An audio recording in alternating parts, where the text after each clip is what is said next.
On.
Reproduction covering plant.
Plant.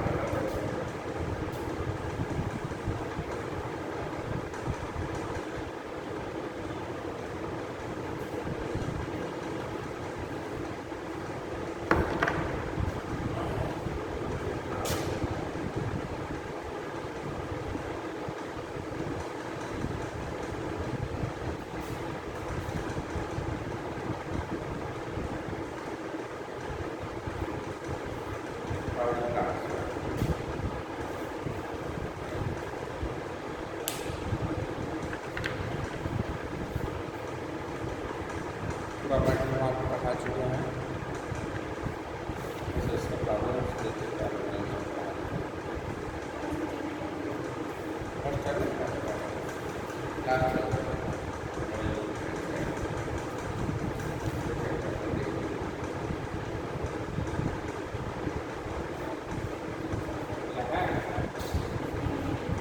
हाँ।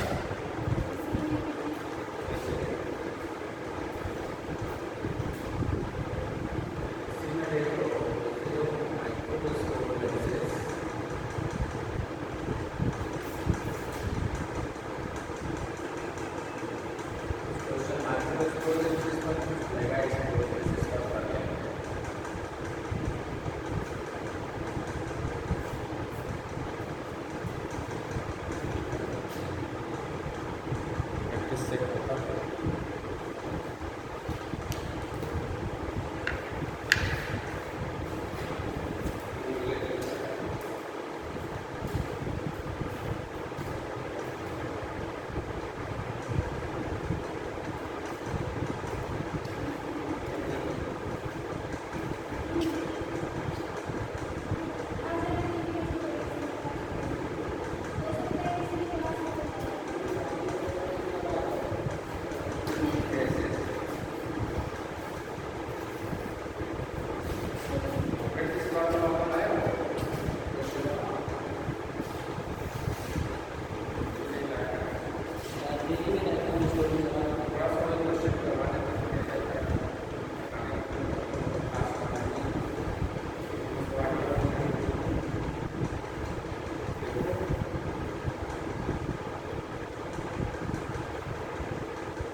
तो इसमें बायोलॉजी वाला पोर्शन देते बायो वाला करवा दें।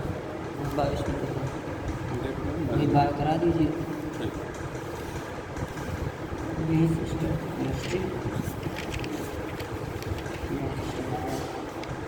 यस यस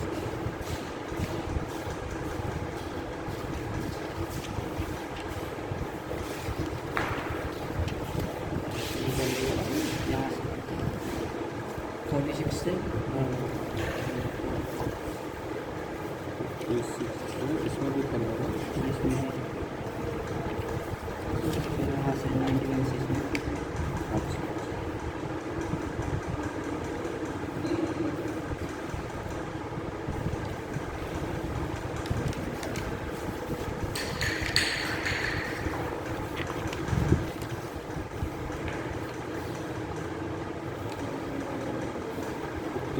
से लेकर 35 है ना।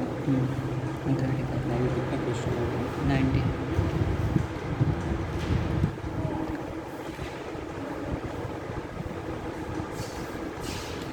55 क्वेश्चन आ जाता है। यस 45 कंस्टिंग 45 90 हो जाएगा। 180 को मिला और 100 मल्टीप्लाई बाई 728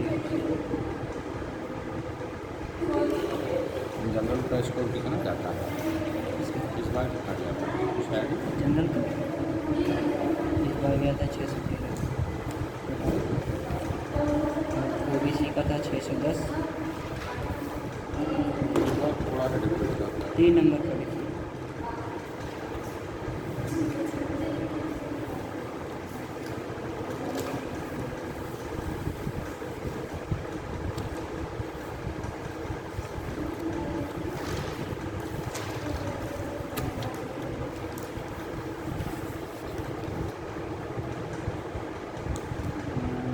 क्वेश्चन वाले में खोल रहा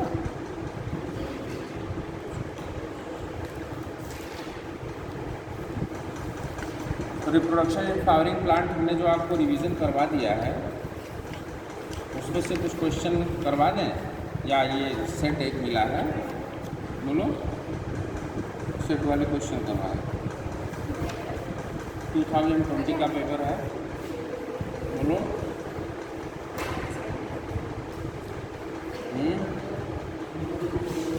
हाँ बेटा बोलो बेटा बोलो। 2020 का पेपर है भाई ये करवाएं इन लोगों को आंसर दीजिए ये।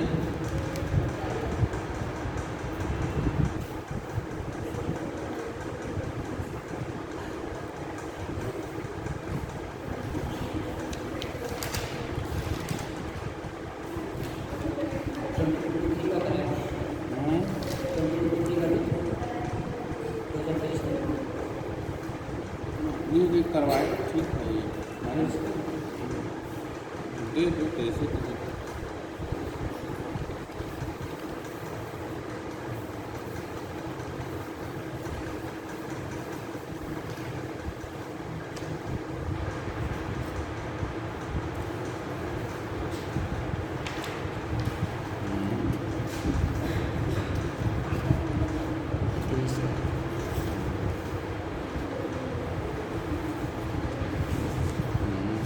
सॉल्व किए कि नहीं नहीं क्या सर भी कर चुके हैं। एक्चुअली में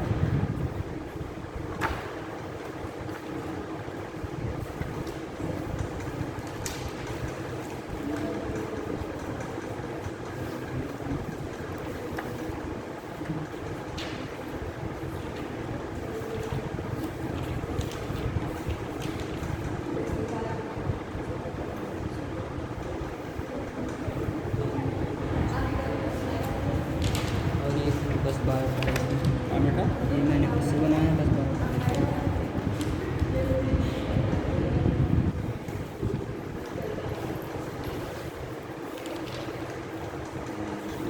पहले ये जो दिए ठीक क्वेश्चन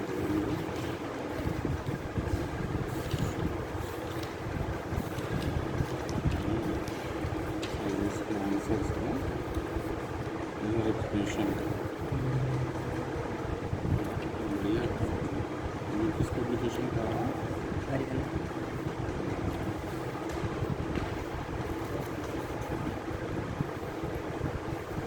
ठीक है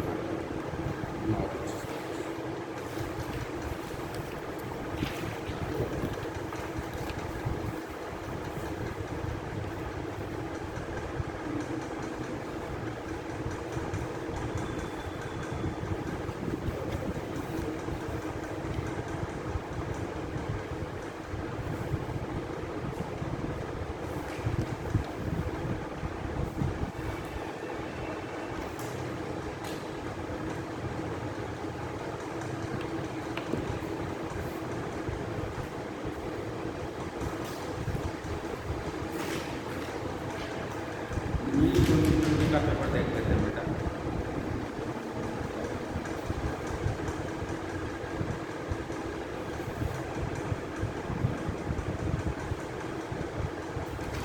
क्वेश्चन नंबर 1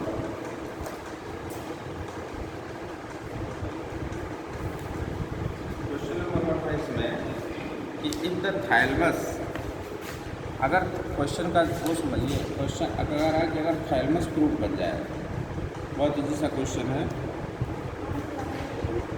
लिखा है in some plants thalamus contributes in the fruit formation अगर थाइलमस फ्रूट फार्मेशन में कंट्रीब्यूट करता है तो ऐसे फ्रूट्स को हम क्या कहते हैं लिखा है कि सच फ्रूट्स आर टर्म्ड एज तो बहुत ही इसका आंसर है फॉल्स फ्रूट कि ट्रू फ्रूट इसमें ऑप्शन दिया है ठीक है बताओ तुम लोग फॉल्स फ्रूट होगा ठीक है ना क्योंकि रियली थाइलमस तो फ्रूट फार्मेशन के लिए रिस्पॉन्सिबल है नहीं है ना लेकिन कभी कभी थाइलमस जो है फॉल्स फ्रूट पे कन्वर्ट हो जाता है तो कह रहे कि ऐसे फ्रूट्स को हम फॉल्स फ्रूट कहते हैं ठीक है बेटा ये क्वेश्चन नंबर 46 है 2020 का सेकंड क्वेश्चन पर चलते हैं क्वेश्चन सुनिए और आंसर दीजिए आंसर जरूर दीजिए भाई है ना first discovered restriction endonuclease that always cuts DNA molecule at a particular point by the recognisation a specific sequence of the 6 base pairs question सुनो ठीक है फर्स्ट डिस्कवर्ड रिस्ट्रिक्शन एंडोन्यूक्लियेज यानी जो रिस्ट्रिक्शन एंजाइम ठीक है ना जो क्या करता है डीएनए को कट करने का काम करता है और स्पेसिफिक साइट पर कट करता है जिसको पैलिंड्रोमिक सीक्वेंस भी कहते हैं ठीक है ये कह रहा है कि that restriction endonuclease always cut the DNA molecule जो डीएनए मॉलिक्यूल को कटिंग करने का काम करता है कहाँ पर डीएनए टेक्नोलॉजी में है ना यानी जब हम हाइब्रिड डीएनए का फॉर्मेशन करते हैं इसका हम आपको थोड़ा सा रेफरेंस भी दे रहे हैं जिससे आप आंसर कर ले जाइए तो इनका क्वेश्चन ये है इतना तो ये डिटेल दे रहा है इसमें कह रहा है कि at a particular point by the recognizing यानी रिकॉग्नाइज करता है at specific sequence of the 6 base pairs 6 base pair का सीक्वेंस करता का ये रिकॉग्नाइज करता है तो कह रहा है कि कहाँ इको आ रहा है ठीक है ना एडेनोसिन डीएमिनेज है ना बेटा और थर्मोस्टेबल डीएनए पॉलीमरेज या हिंड सेकेंड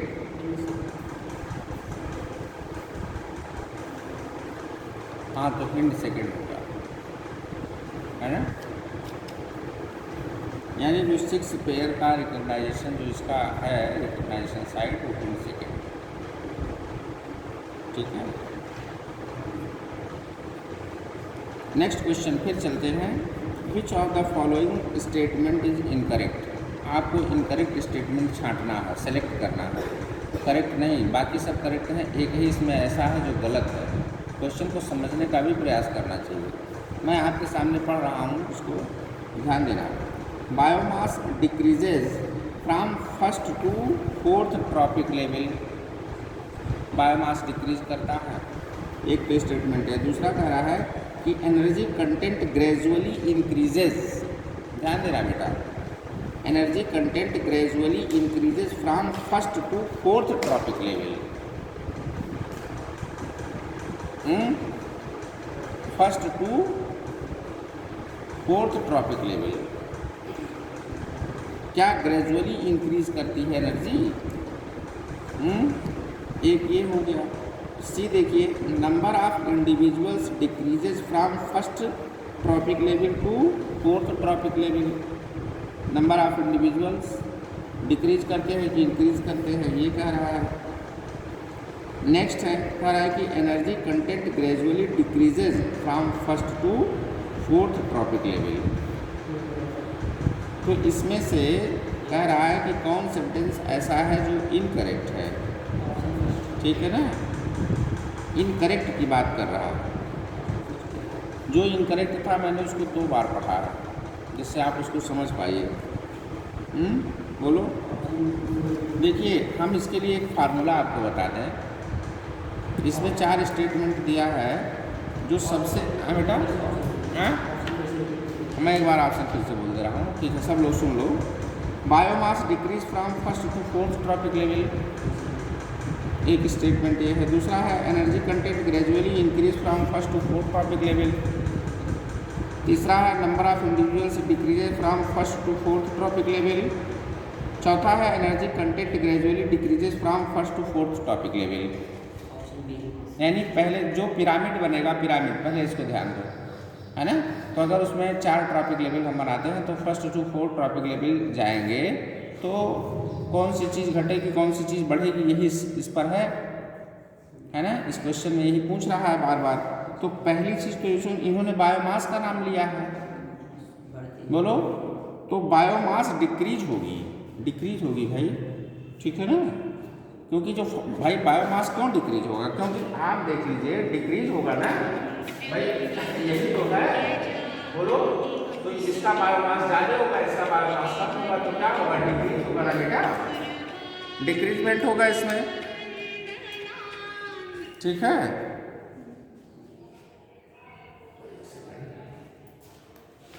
हाँ सही।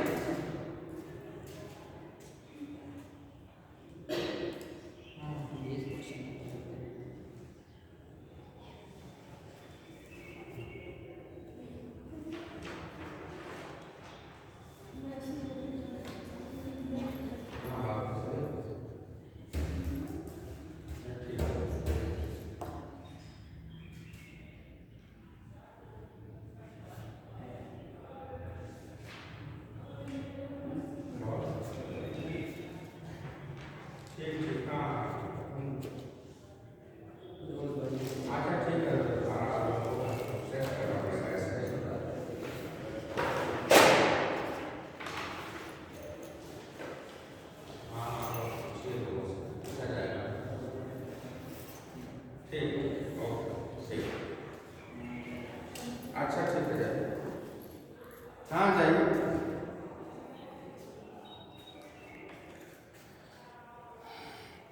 तो बेटा एनर्जी क्या होगी, डिक्रीज होगा, सॉरी बायोमास डिक्रीज होगा कि इंक्रीज होगा, डिक्रीज होगा ना।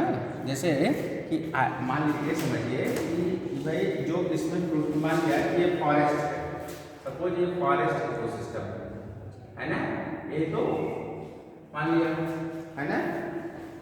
तो या पॉन्ड इकोसिस्टम है, तो इसमें देख लीजिए जैसे कि जो ये होंगे इसमें है बड़े बड़े प्लांट्स होंगे ना, पहले ये प्रोड्यूसर होंगे ना, बोलो तो इनका बायोमास ज़्यादा नहीं होगा।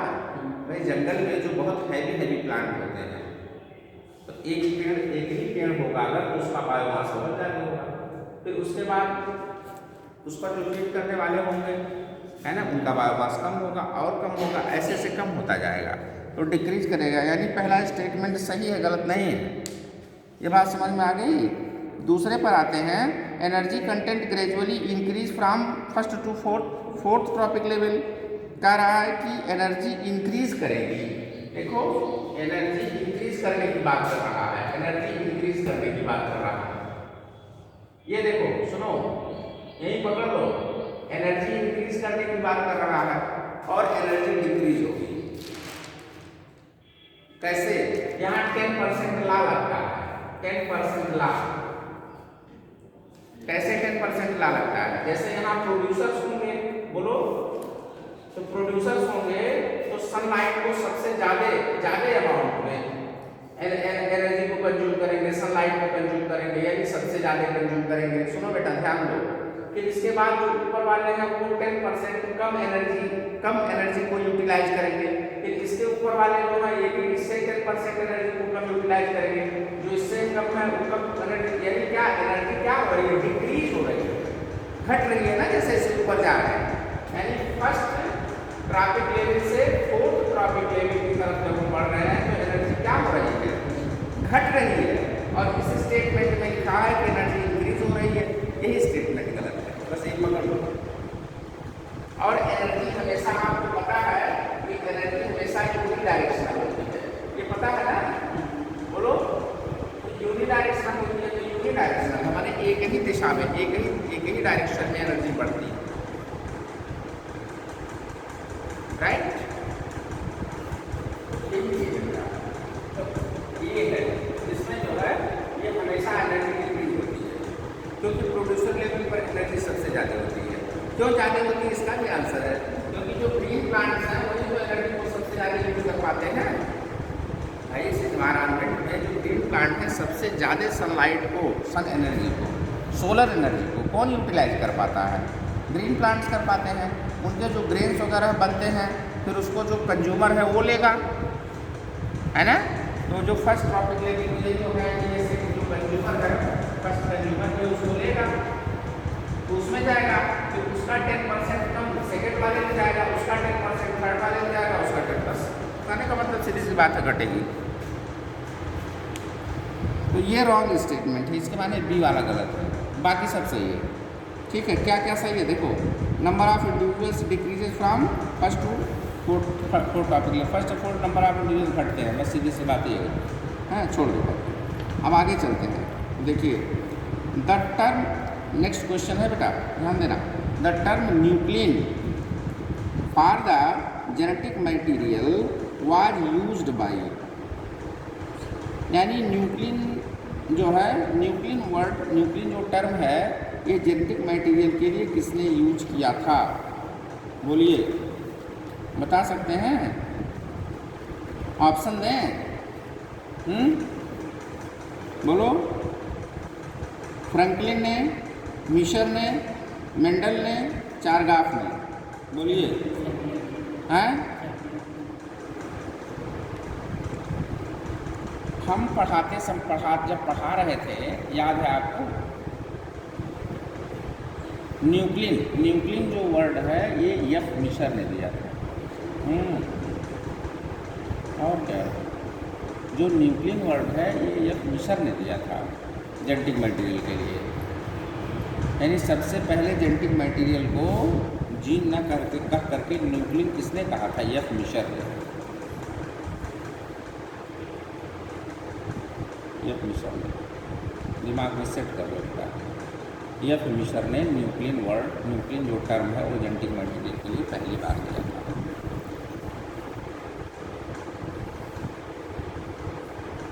ठीक है, और ये भी बता दें, सुनो थोड़ा और ध्यान लगाओ, मैंने ये भी बताया था कि पस सेल याद करो, पस सेल से उसने जेनेटिक मटेरियल को आइसोलेट किया था, पस सेल से। बताया कि नहीं पढ़ा था? याद करो, बताया कि ना? ये मिशर का नाम बताया कि ना?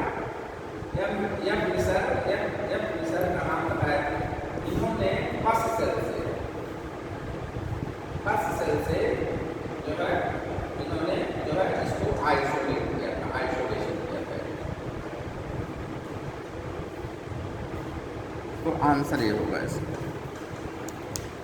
ठीक है, और चलते हैं। Chromosomal theory of inheritance was produced by, कौन प्रपोज किया था? बहुत इजी सा क्वेश्चन है, बोलो बताइए, नाम बताओ, बिना ऑप्शन दिए नाम बता दो। हाँ, अरे भाई क्रोमोसोमल थ्योरी कौन दिया था? पढ़ाए नहीं थे? सब लोग भूल जाते हो तुम लोग। सत्तन एंड बॉरी ने नहीं दिया था? सत्तन एंड बॉरी ने, बॉरी का सिद्धांत BORY है नहीं, सत्तन एंड नाइन है क्रोमोसोमल थ्योरी बेटा, क्रोमोसोमल थ्योरी ऑफ इनहेरिटेंस, याद करो। क्योंकि इसमें देखो TH मॉर्गन का नाम है, वो दिए नहीं थे। ड्रासोफिला पर काम किया था उन्होंने, बोलो। ऐसे कंफ्यूज करोगे तो ड्रासोफिला फ्लाई मैन थे ये, तो इनका वर्क तो ये है नहीं, तो ये कट गए। सुनो, जिसका नाम है वाटसन क्रिक का नाम इसमें दिया है, ये कट गए क्योंकि इन्होंने तो दिया नहीं था। वाटसन क्रिक ने क्या दिया था? बोलो, डबल हेलिक्स मॉडल दिया था, कंजर्वेटिव मेथड दिया था, 2 चीज़ दिए थे, बोलो, तो ये भी कट गए। ठीक, बेटसन और पुनेट नाम दिया है इसमें, ये भी कट गए। और सत्तन और बॉरी क्रोमोसोमल थ्योरी ये दिए थे।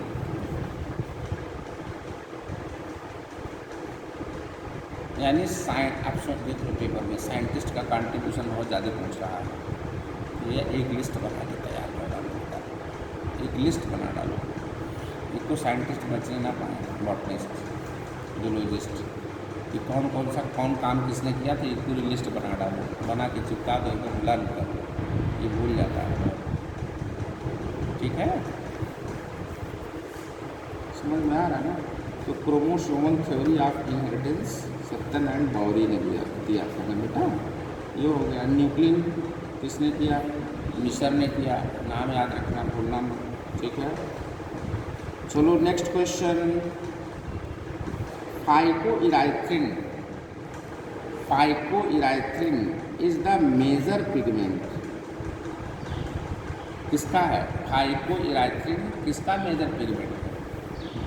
फाइकोइराइथ्रिन क्या है? एक पिगमेंट है जो किस में पाया जाता है? एल्गी में पाया जाता है। पहले तो ये दिमाग सेट करो, एकाएक क्वेश्चन मिलेगा तो दिमाग सेट नहीं हो पाता कि ये कहाँ का क्वेश्चन है। पहले ये दिमाग में सेट करो कि ये कहाँ का क्वेश्चन है। तो फाइकोइराइथ्रिन क्या है? एक पिगमेंट है जो एल्गी में पाया जाता है। अब क्वेश्चन ये कह रहा है कि किस एल्गी में पाया जाता है। अब मैं ऑप्शन पढ़ रहा हूँ कि किस किस एल्गी में। देखो, ब्लू एल्गी का नाम दिया है, रेड एल्गा का नाम दिया है, ग्रीन एल्गी का नाम दिया है, ब्राउन एल्गी का नाम दिया है। अब बोलिए किसमें? हाँ,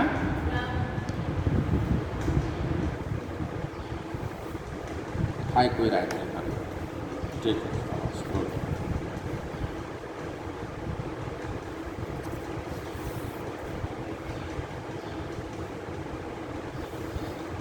identify the statement which is incorrect. इस बार आपको इनकरेक्ट स्टेटमेंट बताना है। पढ़ें, चलो। Sulphur is an integral part of cytosine. ठीक, glycine is an example of lipid. Glycine, हाँ। Lecithin contains the phosphorus atom in its structure. lecithin के स्ट्रक्चर में फास्फोरस है। और tyrosine passes the atomic ring in its structure. Incorrect हमको निकालना है। Incorrect क्या? करेक्ट नहीं निकालना है इसमें बेटा, है ना?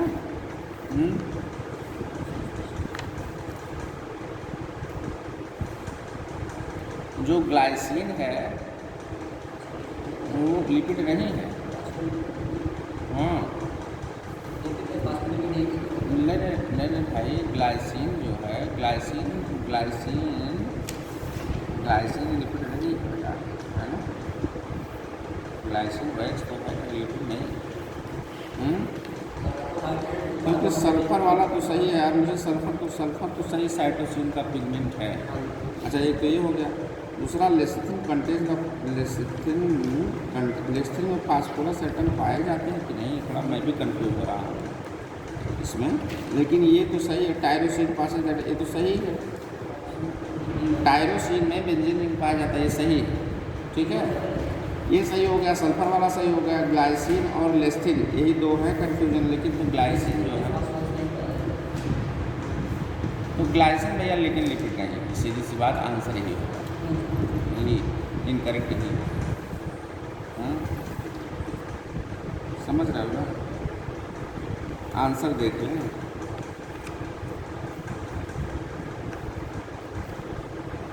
फिफ्टी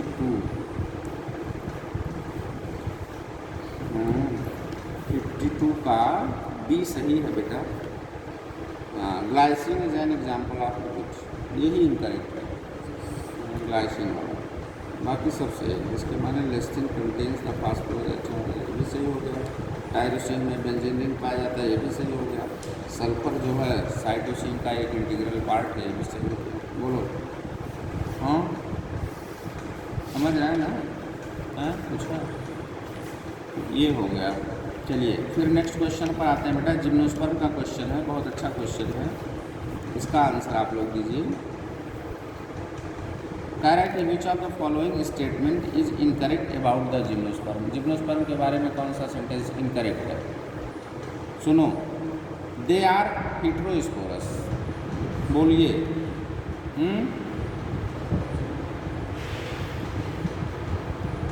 करेक्ट है कि इनकरेक्ट है? ये करेक्ट है, हाँ गुड, ठीक है ना, क्योंकि हेटेरोस्पोरस है, माइक्रोस्पोरोफिल मेगास्पोरोफिल दोनों पाए जाते हैं। हाँ, तो ये स्टेटमेंट सही हो गया, गलत तो है नहीं। दूसरे पर आते बेटा, male and female gametophytes are free living कह रहा है, नहीं सही। एंजियोस्पर्म में भी नहीं होता। एंजियोस्पर्म में मेल गैमेट तो फ्री होता है क्योंकि पॉलन ट्यूब बनाता है, लेकिन फीमेल गैमेट क्या होता है? स्टैट होता है। कहाँ वो फ्री होती है?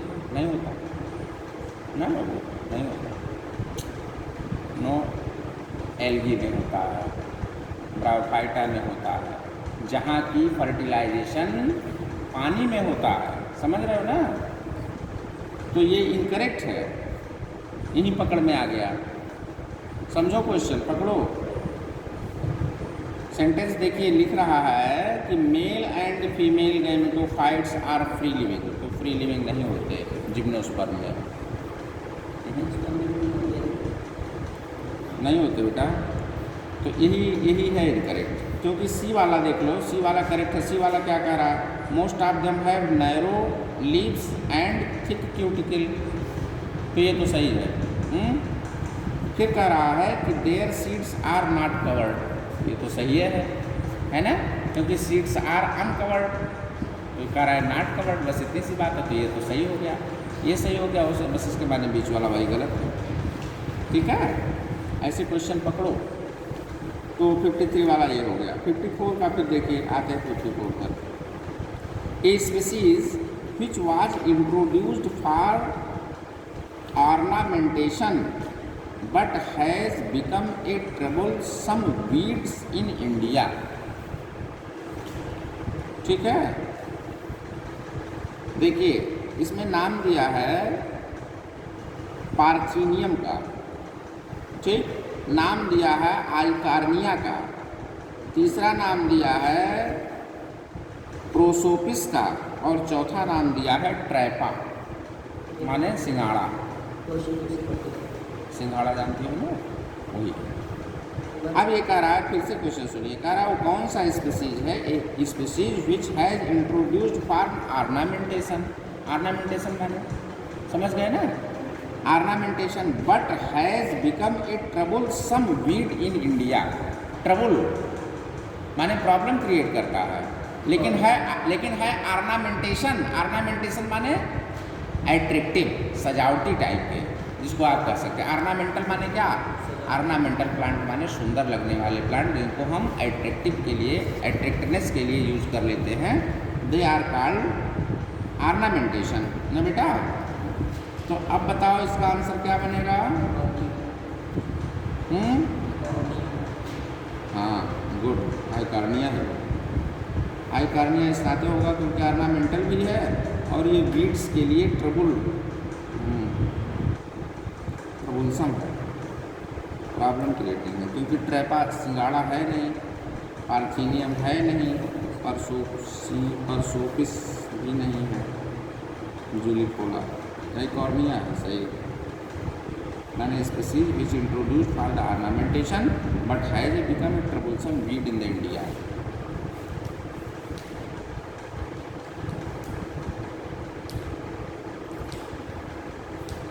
चलो अब बताओ मस्टर्ड प्लांट में, सरसों के पौधे में ध्यान दीजिए, कह रहा है कि in the mustard plant the correct position of floral parts over the thalamus.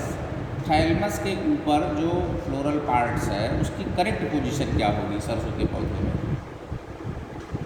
फिर से क्वेश्चन सुनिए, what is the correct position of the floral parts over the thalamus in the mustard. ठीक, इसको तो बिल्कुल बता सकते हैं ऐसे ही बिना ऑप्शन लिए, हालांकि ऑप्शन इसमें दिया है लंबा चौड़ा, लेकिन ऐसे भी बता सकते हैं। क्रूसीफेरी का प्लांट है ना, तो क्रूसीफेरी के प्लांट में फ्लावर की क्या पोजीशन बनती है बताइए? 3 पोजीशन होती है थैलमस की। पहले तो आप ये जनरल सेंस समझ लीजिए, क्या क्या? हाइपोगाइनस, ईपीगाइनस और बस इसी तीनों में से कोई होगा। अब सोच लो कौन सा है, हाँ बोलो। अब इसमें इसका डिटेल दिया है, लेकिन अगर ये सूत्र जिसको मालूम रहेगा भैया ना वो आंसर कर लेगा इसको। हाँ ये जान लो।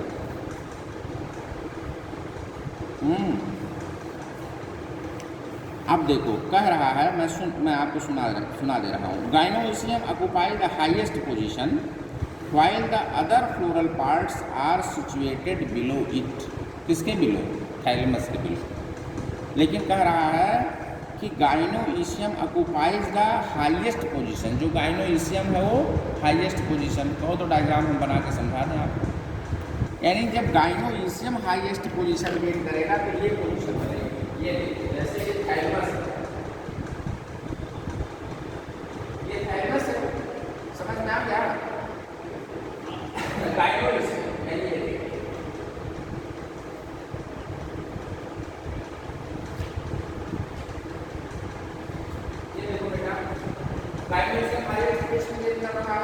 बाकी जितने और जो फ्लोरल पार्ट्स हैं और फ्लोरल पार्ट्स होंगे इतना और जो फ्लोरल पार्ट्स हैं नीचे से निकल रहा है। ये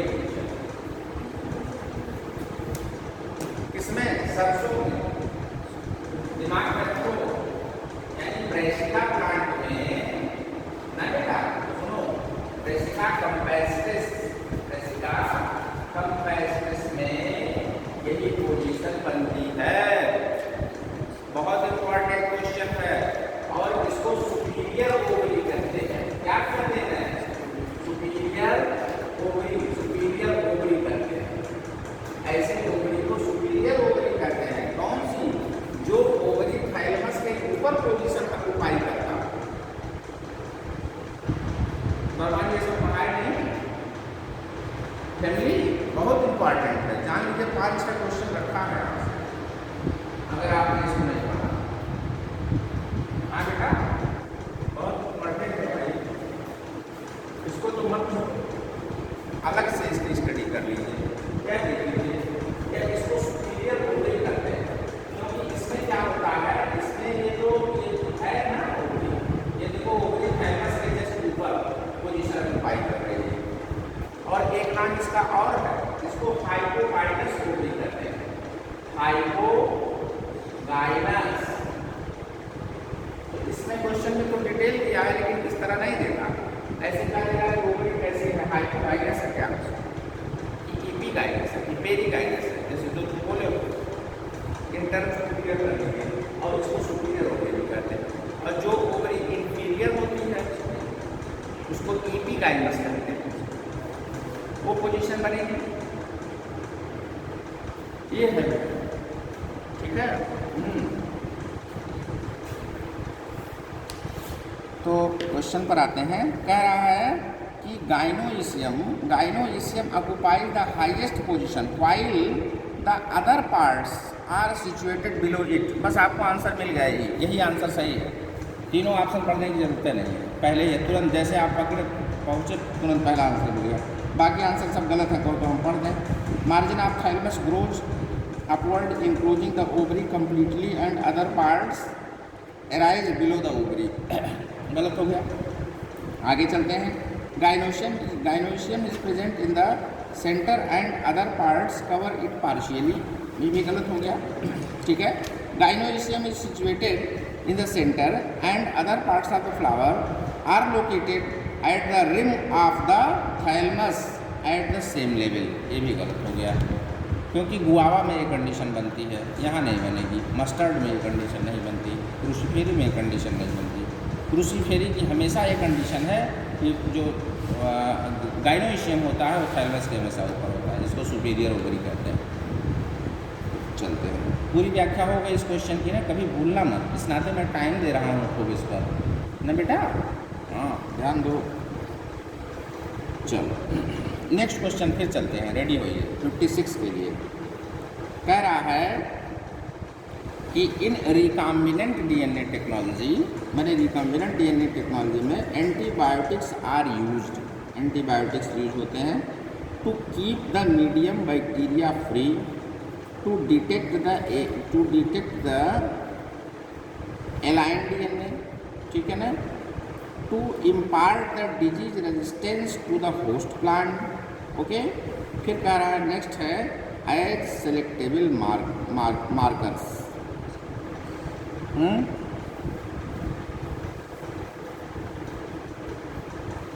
बोलो फिर से देखो। इन रिकॉम्बिनेंट डीएनए टेक्नोलॉजी, जो एंटीबायोटिक्स यूज होते हैं भाई, जो एंटीबायोटिक्स यूज होते हैं वो किस चीज़ के लिए यूज होते हैं? सीधी सी बात है, बहुत ईजी सर, पकड़ में आ गया क्वेश्चन। डीएनए टेक्नोलॉजी में बेटा जो एंटीबायोटिक्स यूज होते हैं वो किस चीज़ के लिए यूज होते हैं? कौन सा काम, किस फंक्शन के लिए? हैं? सेलेक्टेबल मार्कर के लिए भाई। और क्या सेलेक्टेबल मार्कर्स जैसे यूज होते हैं, है ना, जो सेलेक्टेबल मार्कर है, यस, उसके लिए ठीक है।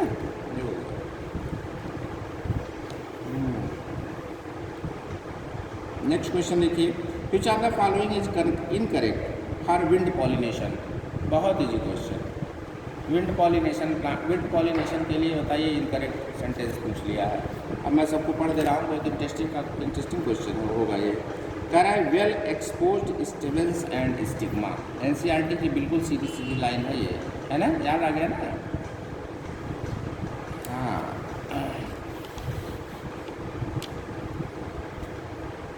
Well expose stamens and stigma ना बेटा। तो ये इनकरेक्ट हमको छांटना है, हाँ इनकरेक्ट छांटना है। तो ये देखो पहला वाला हो गया करेक्ट, क्योंकि एक्सपोज्ड स्टिग्मा रहेंगे तभी तो एयर पॉलिनेशन, विंड पॉलिनेशन के लिए इजी रहेगा, उड़ जाएंगे, ठीक है। तो ये सही नहीं है ना, ये हमारा आंसर नहीं है। फिर दूसरा कह रहा है many ovules in each ovary. बोलो, विंड पॉलिनेशन के लिए ये नहीं सही होगा। जब कई ओव्यूल्स ओवरी में होंगे तो हैवी हो जाएगा, हैवी हो जाएगा तो विंड पॉलिनेशन के लिए इजी नहीं होगा। यही गलत है, यही सही है, यही हमारा आंसर है। हाँ, और भी हम सुना दे रहे हैं लेकिन पकड़ में आ गया। दूसरा देख लो बेटा, कह रहा है कि flowers are small and not brightly coloured, यानी विंड पॉलिनेशन के लिए ब्राइटली कलर्ड होना जरूरी नहीं है। इंसेक्ट पॉलिनेशन के लिए ब्राइटली कलर्ड होना जरूरी है। यही पकड़ में आ गया, तो ये भी हमारा आंसर नहीं है, गलत है, ठीक है ना। अच्छा, और फ्लावर स्मॉल रहे, हाँ तो ठीक है, क्यों भाई, उड़ जाएगा आसानी से। अच्छा नेक्स्ट आइए, पॉलन ग्रेन्स आर लाइट लो, ये भी इजी है, ये भी विंड पॉलिनेशन का कैरेक्टर है कि लाइट माने हल्का, यानी हल्के पॉलन ग्रेन्स होते हैं, तो सही है, ये भी सही है, ये भी। अब पूछ रहा है कौन सा नहीं है, तो वही ओव्यूल्स ओवरी वाला है, हैवी वाला। जहाँ हैवी की बात आई वो विंड पॉलिनेशन के लिए सही नहीं है, बस वही तुम समझ लेना, बस सीधी सी बात। और जहाँ हल्के सब आएंगे, जहाँ इजीली उड़ सकते हैं, जो फ्लाई कर सकते हैं, बस उसी पर तुरंत करेक्ट कर देना। यानी करेक्ट यो हो गए, इनकरेक्ट एक हो गया, बस पकड़ लिए ना। बोलो, चलो आगे चलते हैं।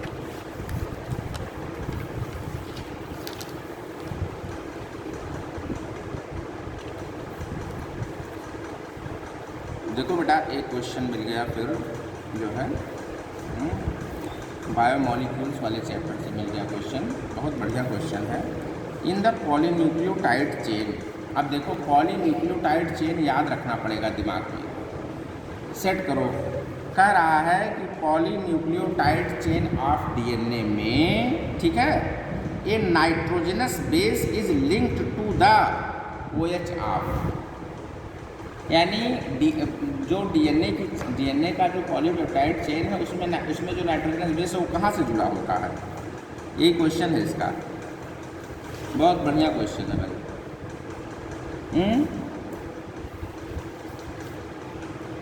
बहुत बढ़िया क्वेश्चन है, याद करो, पढ़ाए थे, खूब पढ़ाए थे।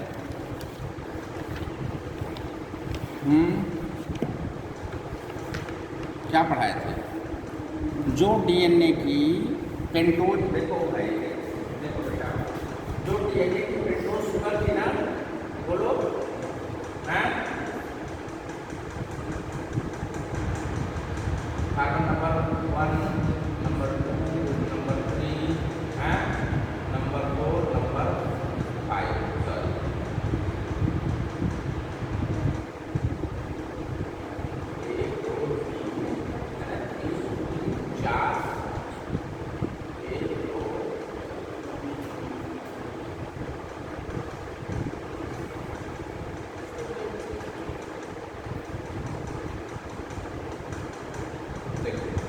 कार्बन नंबर 1 यहाँ से हम लेते थे, हमेशा लेते थे ना, क्या है, नंबर 1 यहाँ से लेते थे, नंबर 2 यहाँ से लेते थे, नंबर 3 यहाँ से लेते थे, नंबर 4 यहाँ से लेते थे, और 5वीं पोजीशन ये होती थी, इस पर CH2OH हमेशा होता था, बोलो, ठीक है।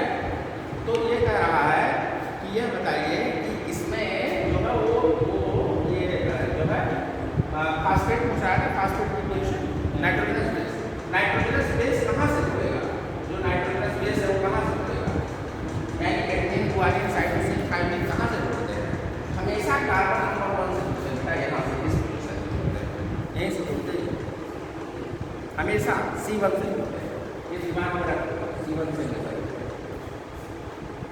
बस सीधी सी बात। इसका आंसर ये लिखा है, इसमें आंसर दिया है कि 1 dash carbon pentose sugar, 3 dash carbon pentose sugar, 2 dash pentose sugar और 5 डैश पेंटोज शुगर, बस 1 डैश चाहिए, ठीक है।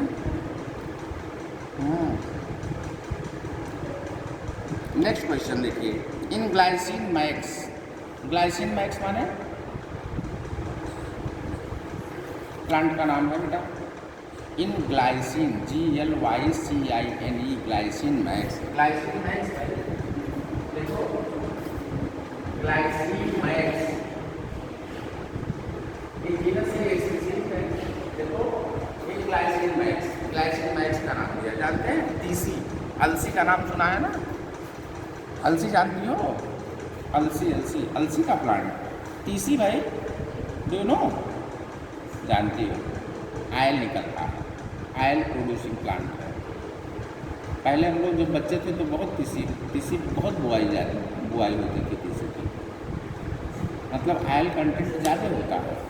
और आज की डेट में तीसी तो एक मेडिसिन हो गई है और इतनी महंगी है कि वो 100 ग्राम के हिसाब से बिकती है। और हम लोग जब बच्चे थे तो बहुत तीसी पैदा होती थी घर पर, मतलब ढेर सारी तीसी होती थी, और तो तीसी का दर्शन नहीं होता। शुगर डायबिटिक की दवा है, ढूंढने जाइए तो 100 ग्राम से 100 ग्राम कहेगा, तो 100 ग्राम का दाम बताएं, यानी हमको लगता है 1 किलो तो बहुत मुश्किल होगा जो किसी की दुकान पर होगा, मिलेगा ही नहीं, पहली बार इतना रेयर हो गया है। तमाम चीज़ें जो पहले बहुत ईजिली अवेलेबल थी अब आज वो दवा के रूप में बिक रही हैं, बताइए है कि नहीं। तो बहुत कम दुकान वाले रखते हैं, और अगर कोई रखेगा भी तो कहेगा कि 100 ग्राम दे कि 1 पाव दे, सोचिए। और पहले बोरे में पहले होता था, घर पे हो जाता था। बहुत अच्छी दवा है बेटा, उसमें ओमेगा 3 पाया जाता है बहुत रिच क्वांटिटी में। डायबिटिक वाले उसको ढूंढते हैं, नहीं मिलता है। मैं खुद बहुत दिनों से ढूंढ रहा हूँ, मुझे नहीं मिल रहा है। मैंने सोचा कहीं मिल जाता। हाँ, कच्चा भिगो के खाने में बड़ा फ़ायदेमंद होता है, लेकिन मिला नहीं।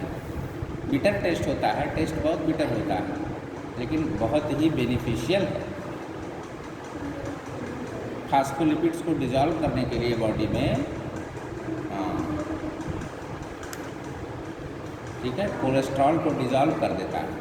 तीसी अगर रेगुलर यूज किया जाए तो बॉडी में कोलेस्ट्रॉल को बढ़ने नहीं देगा। एक अच्छी दवा है, मेडिसिन, ठीक है। हाँ बेटा, अरे बहुत चमकता है, शाइनिंग होती है उसमें।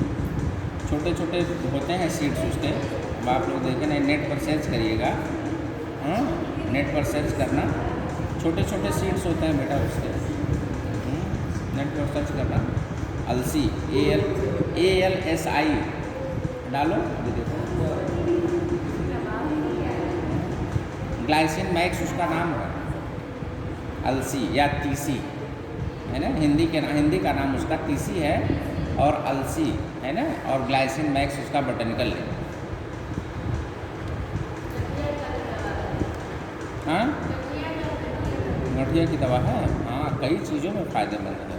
यस, उसकी एक दिन मेडिसिनल वैल्यू हम चेक कर रहे थे।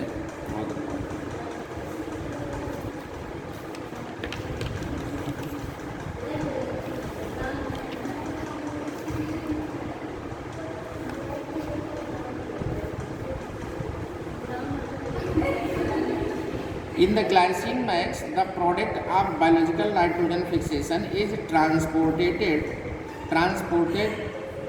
from root nodules to the other parts. Nitrogen fixation is transported from root nodules to the other parts.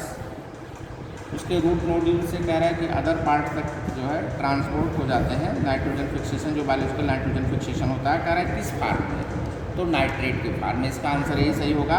इसमें नाइट्रेट दिया है, अमोनिया दिया है, ग्लूटामेट दिया है और यूरिडीज दिया है, तो नाइट्रेट इसमें सही है, ठीक है। ये हो गया। The number of contrasting characters studied by the Mendel for his experiment, बोलिए, अपने एक्सपेरिमेंट में मेंडल ने कितने कॉन्ट्रास्टिंग कैरेक्टर्स लिए थे? बोलो, बहुत इंपॉर्टेंट क्वेश्चन, कम से कम 20 बार हम बताए होंगे इसको।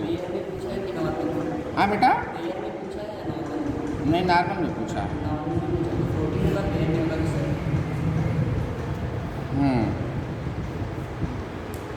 ठीक है ना। उन्होंने 7 पेयर ऑफ कॉन्ट्रास्टिंग कैरेक्टर लिए थे। NCERT की लिस्ट दी है उसमें, याद है ना? हाँ, याद करिए, NCERT की लिस्ट है 7 पेयर, तो ये दिमाग में सेट रखो। ये तो बड़ा इजी क्वेश्चन हो गया। आगे चलते हैं। Attachment of spindle fibres to kinetochores of the chromosomes becomes evident in, है ना, एनाफेज, प्रोफेज, टीलोफेज, मेटाफेज, बोलो। स्पिंडल फाइबर काइनेटोकोर से कब होते हैं, किस, हाँ, मेटाफेज। क्यों? बहुत ईजी है, क्योंकि मेटाफेज प्लेट बनाते हैं। बस यही दिमाग में सेट कर लो, इसका आंसर दे सकती हो। मेटाफेजिक प्लेट कब बनता है? मेटाफेज में बनता है। और कब? जब स्पिंडल फाइबर काइनेटोकोर से, क्रोमोसोम के काइनेटोकोर से जब जो है स्पिंडल फाइबर अटैच्ड हो जाते हैं तो एक प्लेट का फॉर्मेशन करते हैं, जिसे हम मेटाफेजिक प्लेट कहते हैं। और वह मेटाफेजिक प्लेट मेटाफेज में बनता है, इस नाते इसका आंसर मेटाफेज होगा। ये सही है, बस दैट्स ऑल। इसमें ऑप्शन दिया है मेटाफेज, ठीक है। यानी कुछ क्वेश्चंस ऐसे हैं जो बहुत ही ईजी होते हैं, बस केवल एक बार आपको पढ़ने की ज़रूरत होती है, उसका आंसर आप आसानी से कर सकते हैं। नो,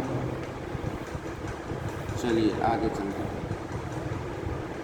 बहुत अच्छा क्वेश्चन है बेटा। Match the following, column first, column second match करिए।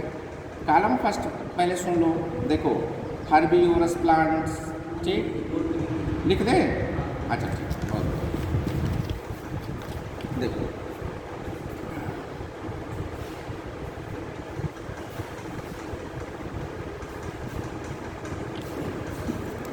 चलो मिला के बताओ। हर्बीवोरस प्लांट, ये देखो कॉलम फर्स्ट है बेटा, है ना। हर्बिवोर्स प्लांट एक ये दिया है ए में, ठीक है ना। बी में दिया है माइकोराइजा प्लांट, माइकोराइजा प्लांट, ठीक है ना। सी में दिया है बेटा सी कटल, है ना, सी कटल, सी में दिया है। और डी में दिया है ऑर्किड ट्री, है ना, ऑर्किड प्लांट, ऑर्किड ट्री। अब देखो कॉलम बी में दिया है कॉमन सेल। अब मैं इसका नाम कॉमन सेल, ये कॉमन सेल दिया है। म्यूचुअलिज्म दिया है बेटा, म्यूचुअलिज्म, ठीक है ना। और प्रेडेशन दिया है, प्रेडेशन, प्रेडेशन दिया है, ठीक है ना। और क्या दिया है, कंपटीशन।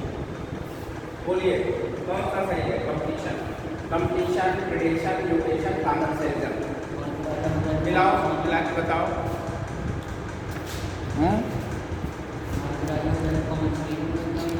अब यह कॉलम दिया है, उसके बाद आप जानते हैं कि करेक्ट ऑप्शन के लिए आपको ABC देगा। फिर उसमें फर्स्ट सेकंड थर्ड फोर्थ इस तरीके से मिला करके दिया है कि कौन सा सही है, बताइए। लेकिन पहले इसको मिला लो, बोलो।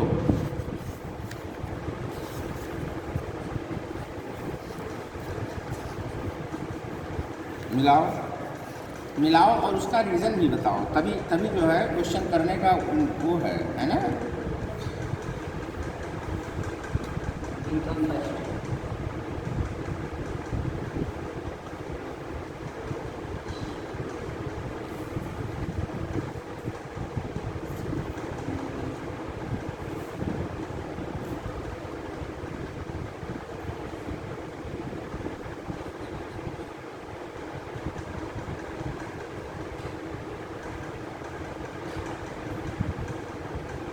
बोलो।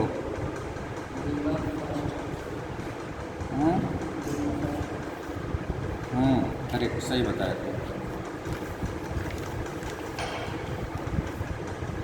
जो ऑर्किड प्लांट होता है बेटा, एक कॉमन सेल का बेस्ट एग्जांपल। हाँ ठीक है, सही। और बताओ, एक बता दीजिए, दूसरा बता देना, फटाफट मिला दो दीजिए यार। अरे भाई जो हर्बिवोरस होंगे, हर्बिवोरस क्या करेंगे, हर्बिवोरस क्या करेंगे, प्रेडेशन करेंगे ना, सीधी सी बात है। हर्बिवोरस जो होंगे वो क्या करेंगे, एक तरीके से प्रेडेटरी इफेक्ट करेंगे, प्रेडेशन करेंगे, है ना बेटा। तो ये मिल गया। और ऑर्किड जो है कॉमन सेल का बेस्ट एग्जांपल है। और जो माइकोराइजा होता है, इससे जिसकी आवश्यकता है जो मिला रही हो। माइकोराइजा माने क्या, mycorrhiza is a association, it is a mutual association between the higher plant and fungi. तो ये सही हो गया, कहाँ से माइकोराइजा, म्यूचुअलिज्म से। देखो ये मिला दिया, बस ये जो है और ये सही हो जाएगा कंपटीशन से, बस ये अपने आप से बैठ गया। 3 मिला दिया तो चौथा अपने आप बैठ जाएगा। यही है चारों। हाँ बोलो, समझ में आ गया ना, ये हैं चारों बातें।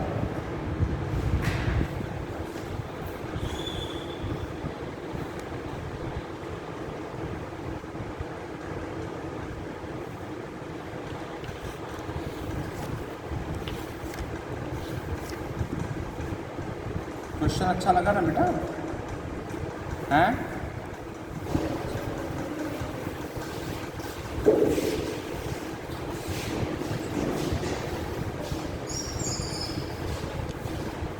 एक प्लांट में वेजिटेटिव प्रोपगेशन पूछ रहा है।